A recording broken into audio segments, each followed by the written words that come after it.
I used to believe that if you worked hard enough, results would speak for themselves. I was wrong. After 7 months of bleeding myself dry to close a $2.4 million deal, it took just 3 days for my name to vanish from every success story at the company. And the person standing on that podium claiming victory had never lifted a finger. When she fired me to clear her path, I decided she would regret it. Deeply, quietly, and with no way back. My name is Emily Carter. And at 34, I'd built my career on one simple principle. Let the work speak for itself. As Senior Strategic Account Director at Novacore Solutions, a mid-tier software company nestled in Portland's tech corridor, I'd earned my reputation through analytical precision and a work ethic that my colleagues often called unshakable. Some called it obsessive. I preferred thorough. That November morning, when I first opened the Horizon Dynamics file, I felt that familiar electric current run through my veins, the kind that told me this was it. This was the project that would define everything. Horizon Dynamics wasn't just any client. They were a multinational tech giant with offices spanning 3 continents and a reputation for being notoriously selective about their software partnerships. The potential contract value? $2.4 million. The largest in Novacore's 15-year history. I remember standing by the floor-to-ceiling windows of our 14th floor office, watching the Portland rain streak the glass while I mapped out my strategy. Novacore had tried to land Horizon twice before, both times failing spectacularly. The first attempt died in preliminary discussions. The second made it to the proposal stage before Horizon went silent, choosing a competitor instead. But I saw what my predecessors hadn't. Horizon didn't want another vendor. They wanted a partner who understood their infrastructure challenges at a granular level. The office culture at Novacore was its own ecosystem of unspoken rules and carefully navigated territories. We were a company that preached innovation and meritocracy in our recruiting materials. But anyone who'd been there longer than 6 months knew the truth. Decisions were made at golf courses and dinner parties. Promotions went to those who knew which battles to avoid rather than which ones to fight. And everyone knew that crossing certain people meant career suicide. I'd survived 7 years by being strategically invisible when it came to office politics. While others jockeyed for face time with leadership, I focused on results.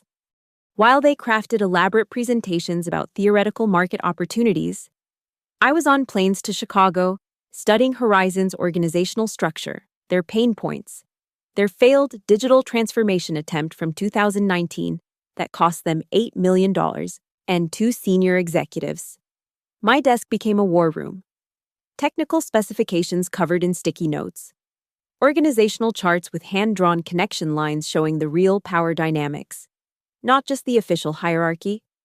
I'd identified their weak spots, an aging inventory management system that was hemorrhaging efficiency, security vulnerabilities in their client data platforms, and most critically, a complete lack of integration between their European and North American operations. My colleagues would pass by, occasionally asking about the Horizon thing. I'd smile, share just enough to seem collaborative, but never enough to invite interference. Because I'd learned something crucial at Novacore. The moment your project showed promise, it mysteriously became a team effort. The moment it succeeded, it had many fathers. But failure? Failure was always an orphan, and it always had your name on it. As I prepared to dive deep into what would become 7 months of my life, I had no idea that the biggest threat to my success wouldn't come from Horizon's demanding executives or their Byzantine procurement process. It would come from someone who hadn't even joined the company yet, someone whose last name alone would rewrite all the rules I'd so carefully learned to navigate. But that November morning, all I knew was this. I was going to land Horizon Dynamics, and nothing was going to stop me. The research phase consumed me completely. I spent 18-hour days dissecting Horizon Dynamics like a surgeon studying anatomy. Their annual reports from the past 5 years revealed a pattern. Aggressive expansion followed by integration failures. Their latest acquisition, a Swedish automation firm, was bleeding money because their systems couldn't talk to each other. I found my opening. By December, I'd compiled a 200-page analysis that no one at NovaCore asked for or even knew existed. I understood Horizon's operations better than some of their own middle managers. But research meant nothing without relationships, and that's where things got expensive. "You're flying to Chicago again?" my supervisor, Richard, asked when I submitted my third travel request. "We haven't even had a formal meeting yet." "We won't get one unless I go," I replied, keeping my voice steady despite my frustration. "Their CTO, Marcus Chen, only takes in-person meetings. He doesn't trust video calls for initial partnerships." Richard denied the request. So I booked the flight myself. $1,800 round trip. 2 nights at the Marriott downtown, meals, transportation. All on my personal credit card. My savings account screamed in protest. But I knew this investment would pay off. That first unofficial meeting with Marcus happened at a coffee shop near Horizon's headquarters. He gave me 15 minutes that stretched into 2 hours. I didn't pitch NovaCore once. Instead, I asked about their Swedish acquisition, casually mentioning specific integration challenges I'd identified. Marcus's eyebrows rose. By the end, he'd introduced me to Sarah Kim, their director of operations. Sarah was tougher. She'd seen dozens of software vendors promise miracles and deliver disasters. During our meeting, she threw problem after problem at me, testing whether I actually understood their needs or was just another salesperson with a rehearsed script. When I pulled out my laptop and showed her a preliminary integration framework I'd designed specifically for their Swedish systems, she finally stopped testing and started listening. The breakthrough came in February. After 4 trips to Chicago, only one officially reimbursed by NovaCore. I got the call. Jonathan Reeves, Horizon's CEO, wanted to meet. This wasn't a "nice to meet you" courtesy. Reeves was known for only getting involved in deals he intended to close. The presentation to Reeves and his executive team was scheduled for March 15th. I had 3 weeks to prepare what would essentially be a doctoral defense of our solution. I mapped out every possible objection, every technical concern, every pricing pushback. I ran rehearsals at 2 a.m. in empty conference rooms, presenting to imaginary executives who grew more skeptical with each run-through. My colleagues started noticing. "Emily's got something big cooking," they whispered. A few offered to help, their offers tinged with curiosity rather than generosity. I politely declined. This was my baby, my risk. My 3 maxed-out credit cards and depleted savings account. The presentation day arrived gray and drizzling. Typical Portland spring weather. I was in Chicago, standing in Horizon's boardroom, facing 12 executives who collectively controlled a $3 billion technology empire. 90 minutes to convince them that NovaCore, a company they'd rejected twice, was worth $2.4 million of their trust. I didn't use a single slide from NovaCore's standard deck. Instead, I showed them their own organization through the lens of our solution. I demonstrated how we could save them $400,000 annually just in integration efficiency. I outlined a deployment strategy that wouldn't disrupt their operations. Most importantly, I showed them I understood their business almost as well as they did. The room was silent when I finished. Reeves looked at his CTO, then his CFO, then back at me. "When can you start?" he asked. The negotiations took another 6 weeks. Contract terms, service agreements, technical specifications. Every detail scrutinized by lawyers and engineers. I lived on airplanes and conference calls, surviving on coffee and determination. By late April, we had a deal. The contracts were drawn up. The signing was scheduled for May 3rd. My colleagues at NovaCore could smell success. Suddenly, everyone wanted updates on our Horizon project. Richard started attending my calls, though he contributed nothing beyond occasional sounds of agreement. The executive team began referring to it as NovaCore's strategic initiative, but I didn't care about the possessive pronouns shifting from singular to plural.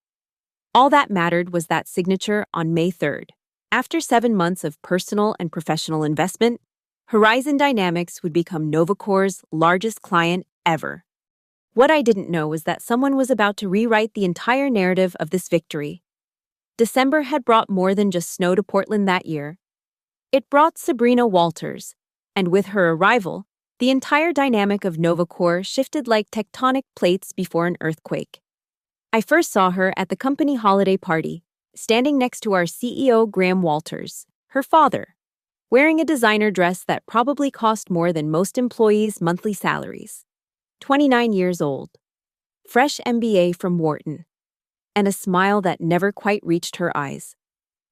Graham introduced her as our new Chief Commercial Officer, a position that hadn't existed until that moment. Sabrina brings fresh perspective from her experience at Morrison Marketing, Graham announced, his chest puffed with paternal pride. She'll be revolutionizing how we approach client relationships and strategic growth. Morrison Marketing. I knew the name, a boutique firm in Seattle where she'd spent 2 years as a senior strategy consultant. Translation: she'd made PowerPoints about market trends while actual salespeople did the real work. But her LinkedIn profile sparkled with buzzwords: transformational leader, disruptive innovator, strategic visionary. The kind of profile that impressed people who didn't know better. Sabrina wasted no time establishing her presence. Within her first week, she called mandatory meetings about reimagining our client engagement paradigm and leveraging synergistic opportunities in our vertical integration. She spoke in TED Talk soundbites, her hands moving in practice gestures that she'd probably rehearsed in a mirror. We need to move beyond traditional sales metrics, she announced in one meeting, while I sat in the back, laptop open to my Horizon correspondence. We need to embrace holistic relationship architecture. I watched my colleagues nod along, some genuinely trying to understand what she meant, others just playing the game. Richard, my supervisor, was particularly eager, taking notes as if she was revealing the secrets of the universe rather than repackaging Management 101 with fancy words. The most frustrating part was her complete lack of interest in actual ongoing work. When someone mentioned the Horizon deal during a team meeting, she dismissed it with a wave. Let's not get bogged down in individual transactions. I'm thinking bigger picture, ecosystem transformation. But I noticed things others didn't. The way she'd ask seemingly casual questions about major accounts, how she'd request access to systems she didn't need for her strategic planning, the way her assistant, brought over from Morrison Marketing, shadowed different department heads, taking notes that never seemed to result in any actual initiatives. By February, Sabrina had launched her new leadership model, a convoluted system of reporting that essentially made her a gateway between sales teams and the executive committee. Every major decision now needed her strategic alignment approval. She'd created a bottleneck and called it innovation. Emily.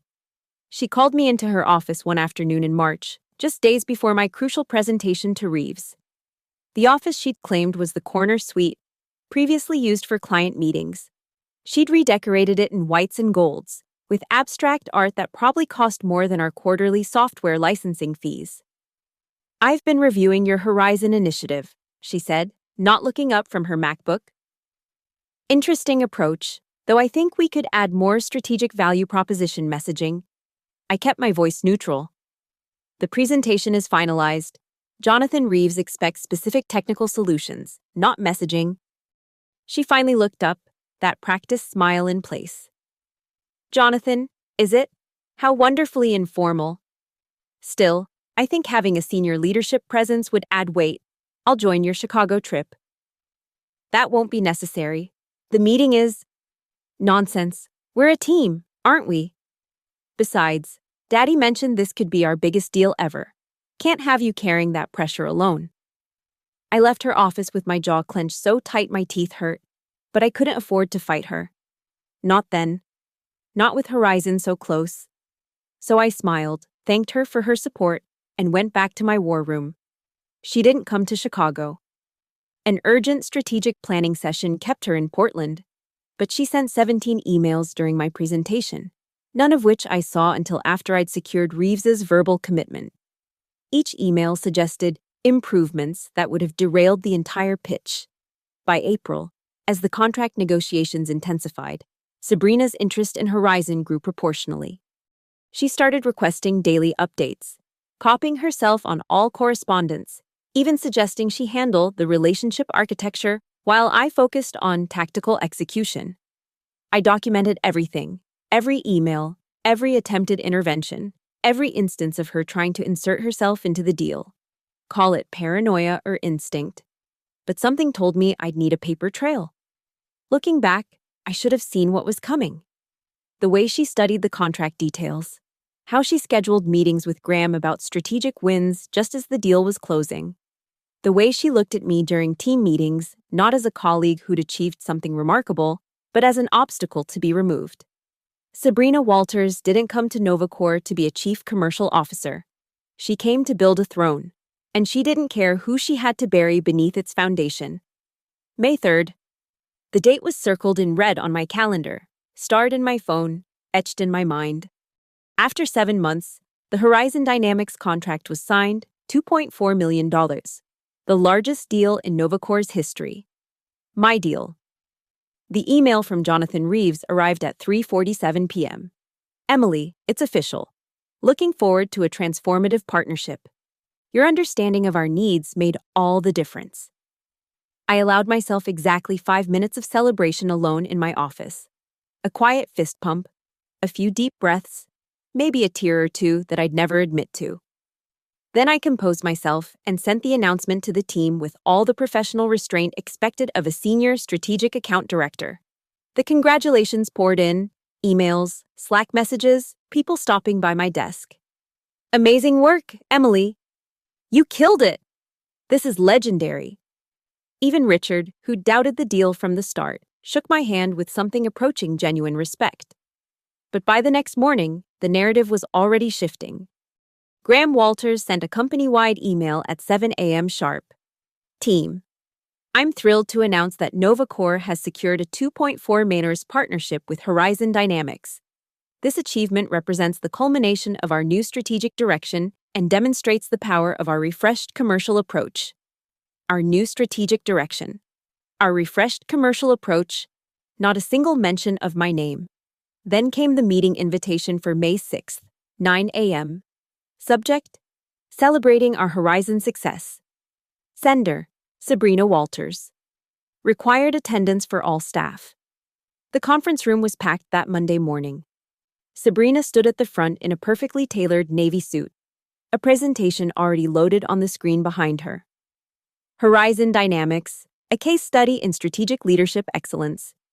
Good morning, everyone, she began, her voice carrying that false warmth she'd perfected. I wanted to gather everyone to celebrate this incredible achievement and share how our new commercial framework made it possible. I sat frozen as she walked through slides I'd never seen before, slides that repositioned the entire Horizon journey as a result of her strategic interventions. According to her presentation, the deal happened because of her relationship architecture model, her value proposition refinement, her executive stakeholder alignment strategy. When I joined Novacor in December, she continued, I identified Horizon as a key opportunity that needed senior leadership involvement. By implementing our new framework and providing strategic oversight, we were able to elevate a standard pitch into a transformative partnership.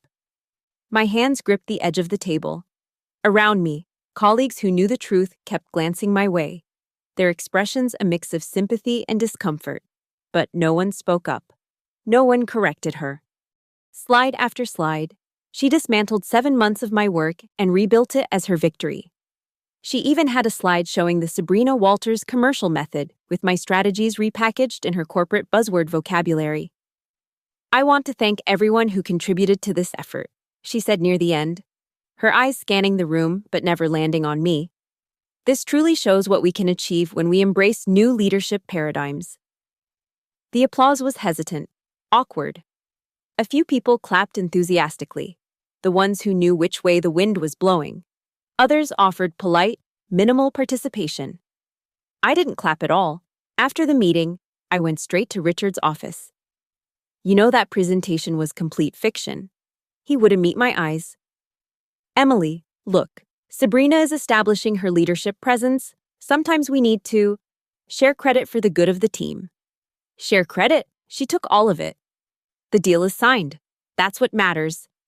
Your next performance review will reflect your contribution. I promise.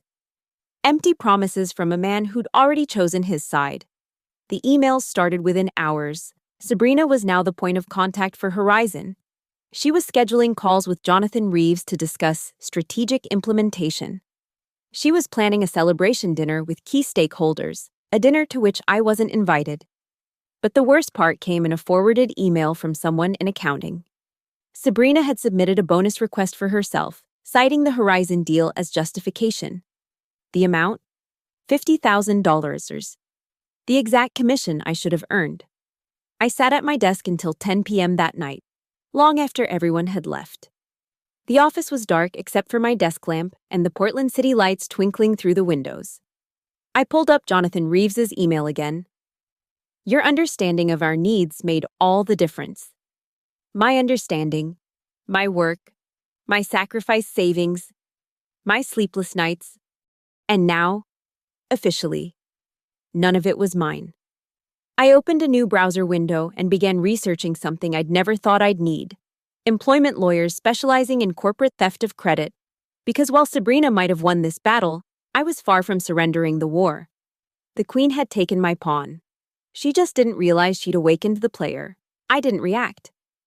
That was the first and most important decision I made sitting in that dark office, while every fiber of my being wanted to storm into Graham's office, to send a company-wide email with receipts, to scream the truth until someone listened. I did nothing.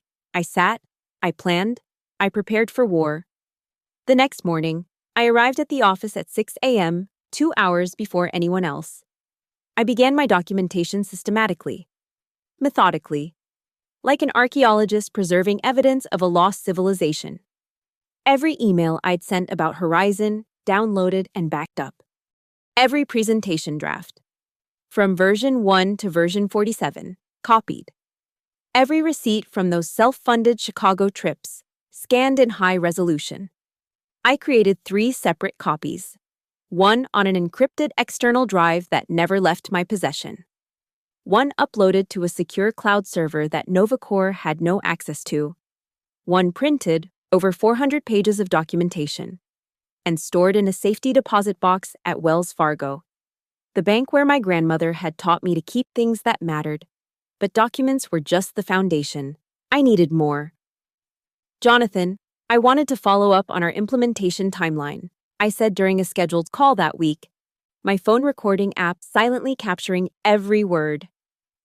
I know you mentioned during our March meeting that my direct involvement was crucial for the transition phase. Absolutely, Emily. His voice came through clear and decisive. To be frank, you're the only reason we signed with NovaCore. Your understanding of our Swedish integration challenges, the solution you architected, that's what sold us.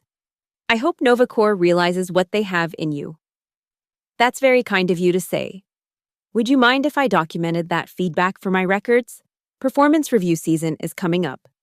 Of course, I'll send you an email right now. Actually, I'll copy Graham. He should know how instrumental you've been. The email arrived 15 minutes later. Jonathan Reeves, CEO of a multinational corporation, stating in writing that I was singularly responsible for earning Horizon's trust in business, and that, without Emily's expertise and dedication, this partnership would never have materialized. I forwarded it to my personal email before Sabrina could intercept it. Over the next days, I reached out to every key contact at Horizon under the guise of relationship maintenance. Marcus, their CTO, confirmed via email that I was the only NovaCore representative who truly understood our technical requirements. Sarah Kim wrote that my preliminary integration framework was the deciding factor in moving forward. Each confirmation, recorded, saved, archived. Meanwhile, I watched Sabrina operate with the confidence of someone who believed she'd already won. She scheduled meetings with Horizon that I wasn't invited to. She assigned herself as the executive relationship owner in our CRM system. She even updated her LinkedIn profile, led the successful acquisition of NovaCore's largest client engagement, driving 2.4 million in revenue through strategic leadership and innovative commercial frameworks. I screenshot that too. The most valuable intelligence came from unexpected sources. Janet from accounting, who'd always appreciated how I treated administrative staff with respect, quietly forwarded me emails showing Sabrina had instructed finance to restructure the commission plan retroactively, ensuring she'd receive the Horizon bonus. Tom from IT, whom I'd helped with his daughter's college application essays, let slip that Sabrina had requested access to all my historical emails for knowledge transfer purposes. She's building a case, he warned me over coffee outside the building, making it look like you were just following her strategic direction all along. Be careful, Emily. I also began researching Sabrina's past. Her time at Morrison Marketing yielded interesting details. 3 former colleagues, found through LinkedIn, were surprisingly willing to share stories over coffee. A pattern emerged: taking credit for others' work, strategic undermining of perceived threats, and always having documentation that supported her version of events. She got me fired. One former colleague, Patricia, told me bluntly. Made it look like I'd been underperforming when she'd actually been sabotaging my client relationships. By the time I realized what was happening, she'd already convinced leadership I was the problem. I learned something crucial from these conversations. Sabrina was methodical, but she had a weakness. She assumed her targets would react emotionally, immediately, defensively. She counted on people destroying their own credibility through angry outbursts or desperate accusations. She wasn't prepared for someone who could play the long game. By the end of that week, I had 16 GB of evidence, emails, recordings, contracts, testimonials. An airtight case that the Horizon deal was mine. But I didn't deploy it. Not yet. Sun Tzu wrote that every battle is won before it's fought.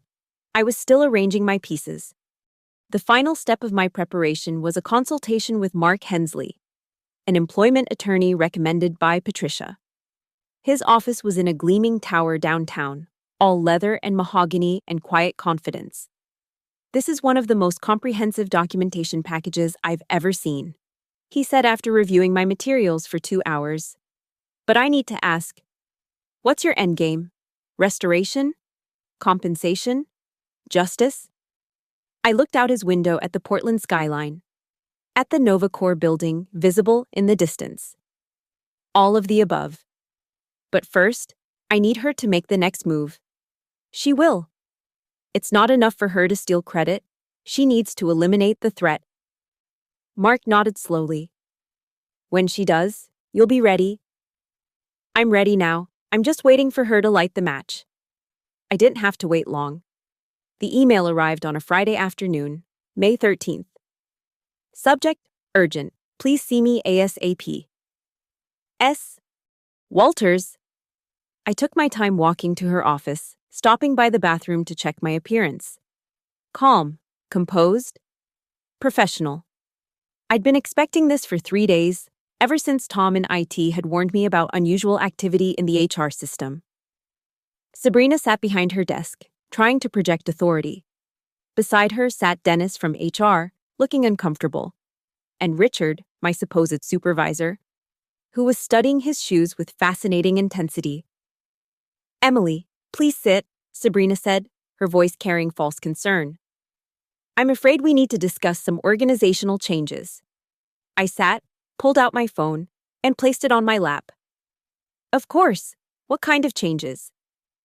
As you know, our new commercial framework requires a leaner, more agile structure. After careful analysis, we've determined that the Senior Strategic Account Director role is redundant with our new model. I see. And this decision was made when? Dennis shifted nervously. The restructuring has been under consideration for several weeks. Interesting. Before or after the Horizon contract was signed? Sabrina's smile tightened. The timing is irrelevant. The position is being eliminated effective May 31st. We're offering you 2 weeks to transition your accounts and responsibilities. To whom will I be transitioning the Horizon relationship? I'll be personally managing that account to ensure continuity, she replied smoothly. Given its strategic importance, I nodded slowly. And my commission for the Horizon deal? As the role is being eliminated before the commission payment date, That's unfortunately no longer applicable, Dennis said, reading from what was clearly a prepared statement. The severance package includes 2 weeks of base salary. 2 weeks. After 7 years and the biggest deal in company history, they were offering me 2 weeks. I'd like to see the severance agreement, I said calmly. Dennis slid a document across the table. I read it carefully, noting the non-disparagement clause, the requirement to return all company property, and most importantly, the clause claiming all client relationships as company property with no residual rights. This seems quite comprehensive, I said. I'll need time to review it properly. We'll need your signature by end of day Monday, Sabrina said. This is a generous offer. Emily. Given that this is a restructuring, not a performance issue, we're not required to provide any severance at all. How thoughtful of you. I stood, picking up the document. Is there anything else? Richard finally spoke, his voice weak. Emily, I want you to know this wasn't personal. It's just business. I looked at him, this man who'd denied my travel expenses while I funded the Horizon deal myself. Richard, everything in business is personal. You just choose whose person matters. Back at my desk, I texted Mark Hensley. They made their move. Elimination of position effective May 31st. Denying commission. 2 weeks severance if I sign by Monday. His response was immediate. Do not sign anything. Can you meet tomorrow? Bring everything. I spent the rest of that afternoon conducting a performance. I appeared shocked, hurt, professionally devastated. I let a few tears fall in the bathroom where I knew people would see. I packed my desk slowly, making sure everyone noticed. The gossip mill would run overtime this weekend, but I also did other things. I accepted LinkedIn connections from every Horizon contact. I downloaded my complete contact list. I made sure my personal Gmail had every crucial email thread. And I placed a call. Laura? It's Emily Carter from Novacor. You mentioned when we met at the conference that you were looking for someone with enterprise software experience. Are you still interested in having that coffee? Laura Bennett, CEO of Vertex Systems, Novacor's primary competitor, responded immediately. Emily, I heard about the Horizon deal. Incredible work. How's Monday morning? Monday morning would be perfect. I'll have some interesting updates to share. That evening, as I carried my box of personal items to my car, I saw Sabrina watching from her office window. She probably thought she'd won. She'd eliminated the threat, claimed the prize, and done it all with HR's blessing and documentation. But she'd made a crucial error. She'd given me 2 weeks. 2 weeks where I was still technically a Novacor employee with access to systems. 2 weeks where I could legally talk to anyone I wanted. 2 weeks to position my pieces for the real game. As I drove home through Portland's Friday evening traffic, I thought about what was coming. Sabrina had taken my job, my commission, my professional reputation. She thought she'd left me with nothing. She was wrong. She'd left me with everything I needed, proof, connections, and most dangerously, nothing left to lose. The Queen had taken her shot. Now it was my turn to show her what happens when you corner someone who's been planning for exactly this moment. Monday morning, 7 a.m., Vertex Systems occupied 3 floors of a gleaming tower just 6 blocks from Novacor. As I walked into their reception area, I felt a strange mix of liberation and determination. I was still technically a Novacor employee for 13 more days, but my loyalty died the moment Sabrina handed me that severance agreement. Laura Bennett was nothing like Graham Walters. Where he was all old boys club handshakes and golf course deals, she was sharp, direct, and had built Vertex from a startup to Novacor's biggest threat through sheer strategic brilliance. Emily. She greeted me in her office, gesturing to a chair. I have to admit, when you called Friday, I was surprised. I thought Novacor would chain you to a desk after the Horizon win. They had other plans, I said, placing a folder on her desk. Before we continue, I want to be completely transparent. I'm under no non-compete agreement, and I haven't signed any severance package that would restrict this conversation. Laura's eyes sharpened. They let you go, after Horizon? Position eliminated, restructuring, they called it. She laughed, but there was no humor in it. Graham always was an idiot. So, Emily, what are you thinking? I'm thinking that Vertex has tried to land Horizon 3 times and failed. I'm thinking that your enterprise software division needs someone who understands complex integration at a granular level. And I'm thinking that in 13 days, I'll be free to pursue new opportunities. What about Horizon? They're locked into a contract with NovaCore. I smiled for the first time in days. Contracts have terms, and terms have conditions. Horizon signed because of specific promises and specifications that I personally negotiated. If NovaCore can't deliver on those promises, Laura leaned back, studying me. You know something? I know that Sabrina Walters has never implemented an enterprise software solution. I know that she doesn't understand the Swedish integration framework I designed. And I know that Jonathan Reeves has very specific expectations about his partnership with NovaCore. We talked for 2 hours. By the end, I had a handshake agreement, senior partner, enterprise solutions, with a 15% equity stake vesting over 4 years. Base salary 40% higher than NovaCore. Starting June 1st. One more thing, Laura said as I stood to leave. I'm not interested in hiring someone who's just angry. I need someone who can win. Can you? I don't need to win, I replied. I just need to execute with excellence. Winning will be a natural consequence. That afternoon, I met Mark Hensley at his office. He'd spent the weekend reviewing everything, and his conclusion was blunt. You have 3 separate causes of action: wrongful termination, wage theft for the commission, and potentially fraud given the documentation showing Sabrina's deliberate deception. We can file the moment you're officially terminated. File on June 1st, I said. I want everything to hit at once. The next 10 days were an exercise in strategic patience. I came to the office, transitioned my smaller accounts with meticulous documentation, and maintained perfect professionalism. But I also had quiet conversations. Hey, Jonathan. I called Reeves directly on May 20th using my personal phone. I wanted to give you a heads up that I'll be leaving NovaCore at the end of the month. The silence on the other end was deafening. Then, excuse me? Emily, you're the only one who understands our implementation requirements. I'm sure Sabrina will manage the transition smoothly. She's been very involved, as I'm sure you know from her meetings with you. What meetings? I haven't spoken to anyone but you since we signed. Oh, I must have been mistaken. I'm sure she'll reach out soon to introduce herself as your new point of contact. Emily, this is concerning. The integration timeline we discussed is all documented in the handover files, though I should mention, some of the technical specifications we discussed verbally aren't in the formal documentation. I'm sure Sabrina will figure them out.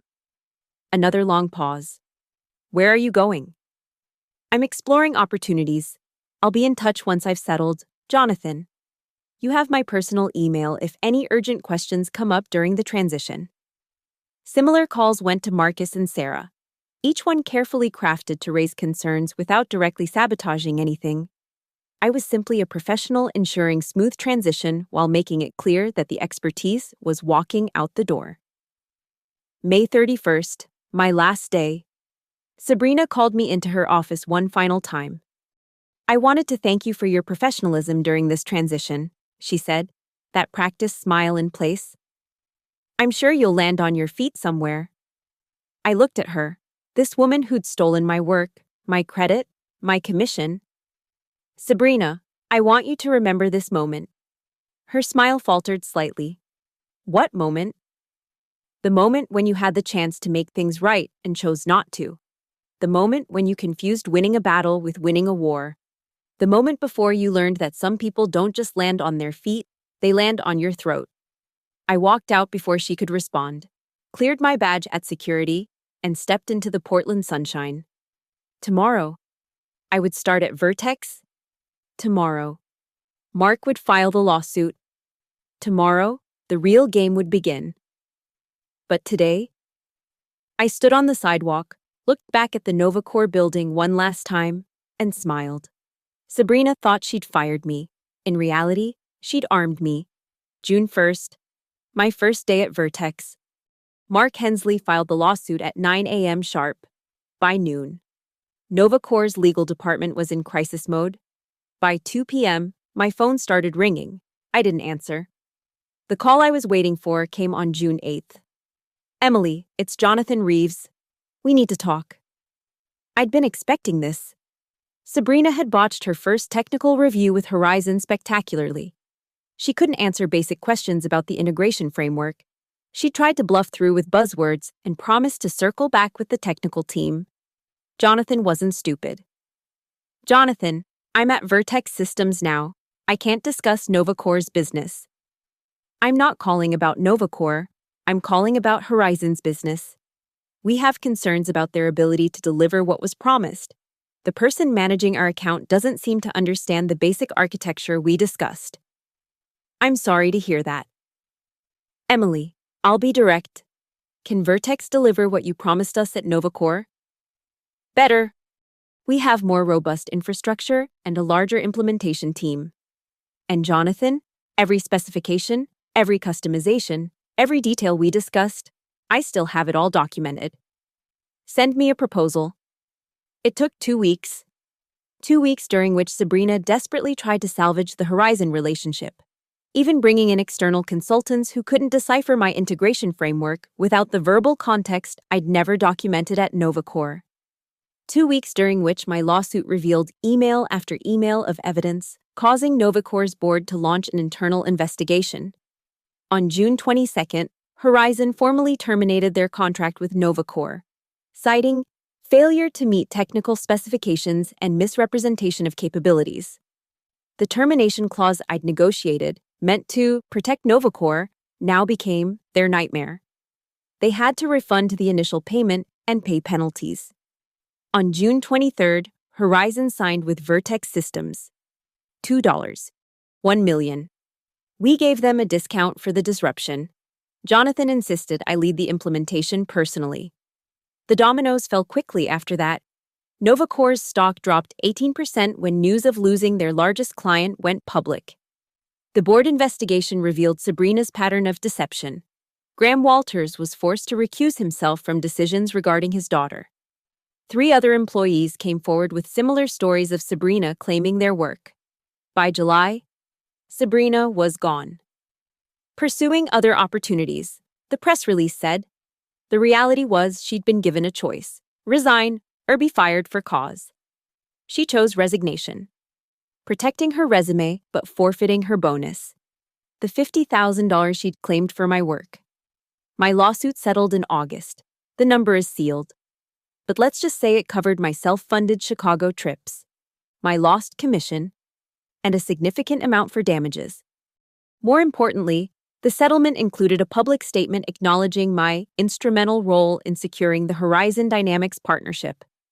But the real satisfaction came in September. I was having lunch in downtown Portland when I saw her, Sabrina, sitting alone at a cafe, laptop open, wearing the stressed look of someone desperately job hunting. She saw me at the same moment. I walked over to her table. Sabrina. She looked up, her face cycling through emotions: anger, fear, resignation. Emily. I heard Morrison Marketing won't take you back. Something about references. Her jaw tightened. What do you want? Nothing. I already got everything. I just wanted you to know something.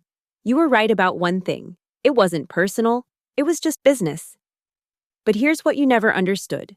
Good business is built on relationships, reputation, and results. You tried to steal all 3 from me, but theft isn't a business strategy. It's just theft. I turned to leave, then paused. Oh, and Sabrina, Jonathan Reeves sends his regards. He mentioned you've applied to Horizon. He wanted me to tell you not to bother. The last I heard, she'd moved to Arizona, working at a small marketing firm her father had connections with. Starting over, essentially. Meanwhile, Vertex's enterprise division has grown 300% with the Horizon implementation as our showcase. I made partner in 18 months. Graham Walters retired quietly last year. Richard was demoted to regional sales. Novacore never fully recovered their reputation in the enterprise space. As for me, I learned something valuable. The corporate world isn't about working hard and hoping for recognition. It's about documenting everything, building unshakable relationships, and being prepared for the moment when someone tries to steal what you've earned. Because, in the end, revenge isn't about destroying someone. It's about letting them destroy themselves while you build something better from the ashes they created. The best revenge? It's not just success, it's inevitable, undeniable, documented success that leaves no room for revision or theft. It's winning so completely that your enemies become footnotes in your success story. And that $2.4 million deal everyone fought over? It was just the beginning. Last month, we closed a $12 million expansion with Horizon. Sabrina's name was never mentioned once. Thank you so much for listening to my story. I'd love to know where you're listening from. Drop a comment below and let's connect. If this story resonated with you, please subscribe to the channel and share your thoughts. Have you ever dealt with someone taking credit for your work? How did you handle it? Let me know in the comments.